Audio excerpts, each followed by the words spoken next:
సంఘం ఆంధ్రప్రదేశ్ రాష్ట్ర కార్యదర్శి ఏఈ నాగరాజ్ గౌడ్ పత్రికా విలేకరుల సమావేశంలో మాట్లాడుతున్న విషయం ఏమనగా ఈరోజు జాతీయ బీసీ సంక్షేమ సంఘం ద్వారా డోన్ మండల బీసీ సంక్షేమ సంఘం అధ్యక్షులు రాంబాబు, తర్వాత ప్యాపిలి మండల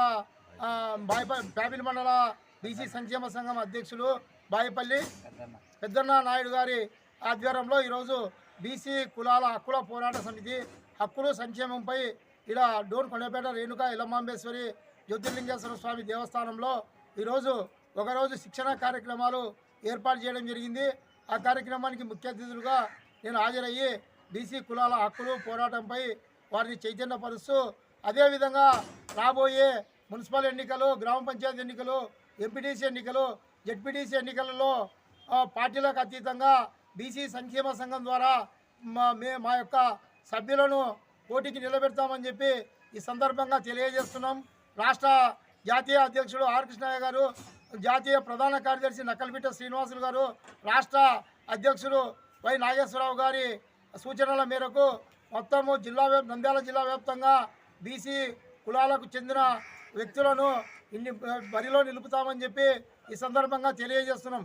ఎందుకనగా తెలంగాణ రాష్ట్రంలో 54% బీసీలకు రిజర్వేషన్ చేసి అక్కడ రాష్ట్రంలో అసెంబ్లీ తీర్మానం చేసి తీర్మానాన్ని రాష్ట్ర గవర్నరు రాష్ట్రపతికి పంపించడం జరిగింది.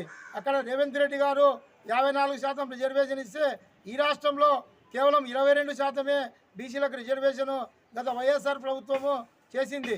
ప్రస్తుత ప్రభుత్వం కూడా 24% కాకుండా 50% రిజర్వేషన్లు బీసీ కులాలకు చేయకపోతే ఖచ్చితంగా రాబోయే ఎన్నికల్లో బీసీల సత్తా చాటుతామని చెప్పి ప్రధాన పార్టీలకు బీసీ సంక్షేమం ద్వారా పోటీ చేసి వారికి తగిన గుణపాఠం నేర్పుతామని చెప్పి ఈ సందర్భంగా తెలియజేస్తున్నాం.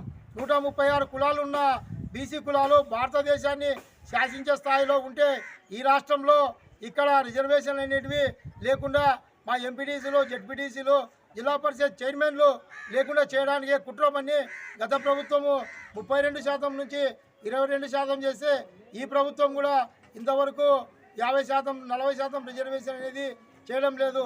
కనుక బీసీ కులాలకు బీసీ కార్పొరేషన్ల ద్వారా లోన్లు కూడా ఇప్పించడం లేదు. గమాష ప్రకారము సర్వే చేసి మా బీసీ కులాలు ఎన్ని ఉన్నాయో అన్ని రిజర్వేషన్లు, అన్ని ఎంపీలు, అన్ని ఎంపీటీసీలు, జిల్లా పరిషత్తులు ఈ రోజు వరకు కూడా భారతదేశంలో అసెంబ్లీలో, పార్లమెంటులో మాకు రిజర్వేషన్లు లేవు. ఎమ్మెల్యేగా పోటీ చేయాలంటే ఓసీలో పోటీ చేయాలా, ఎంపీగా పోటీ చేయాలన్నా ఓసీలో పోటీ చేయాలా. భారత రాజ్యాంగంలో పార్లమెంట్లో, అసెంబ్లీలో కూడా బీసీలకు రిజర్వేషన్లు లేవు. ఇక్కడి నుంచి కేంద్ర మంత్రులు, రాష్ట్ర మంత్రులు అయితే బీసీ కులాల నాయకులు కూడా రిజర్వేషన్ మీద మాట ఎత్తడం లేదు. రేపు రాబోయే బీసీ ఈ సర్పంచ్, ఎంపీటీసీ, జెడ్పీసీ ఎన్నికల్లో బీసీ రిజర్వేషన్లు పెంచకపోతే ఈ ప్రభుత్వానికి ఖచ్చితంగా బీసీ సంక్షేమ సంఘం ద్వారా అభ్యర్థులను నిలబెట్టి బుద్ధి చెప్తామని చెప్పి ఈ సందర్భంగా తెలియజేస్తున్నాను. నా పేరు ఏఈ నాగరాజు, నేను ఆంధ్రప్రదేశ్ రాష్ట్ర బీసీ సంక్షేమ సంఘం కార్యదర్శి. ఈ కార్యక్రమానికి డోన్ మండల బీసీ సంక్షేమ సంఘం నాయకులు గోసనపల్లి తెలుగు రాంబాబు గారు, తర్వాత ప్యాపిల్ మండల బాయపల్లి నాయుడు గారు కార్యక్రమానికి రావడం జరిగింది.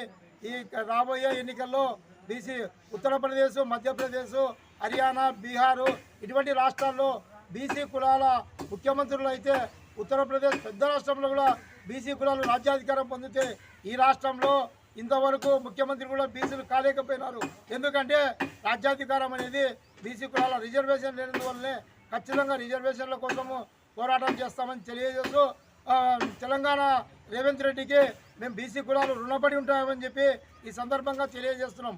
44% రిజర్వేషన్ కేటాయించి సావిత్రిబాయి పూలే పేరుని జనవరి 3వ తేదీ అధికారికంగా మహిళా ఉపాధ్యాయ దినంగా ప్రకటించినందుకు ఆయనకు మేము బీసీ సంక్షేమ సంఘం ద్వారా ప్రత్యేక కృతజ్ఞతలు తెలియజేసి ఓసీ కులానికి చెందిన ఒక రెడ్డి సామాజిక వర్గం బీసీలను గుర్తిస్తే ఈ రాష్ట్రంలో బీసీలను గుర్తించలేకపోయారు. అదేవిధంగా అక్కడ ఈ రాష్ట్రంలో కూడా జ్యోతిరావు పూలే దంపతుల పేర్లు ఏదో ఒక జిల్లాకి ఏర్పాటు చేయాలని చెప్పి ఈ సందర్భంగా డిమాండ్ చేస్తున్నాం.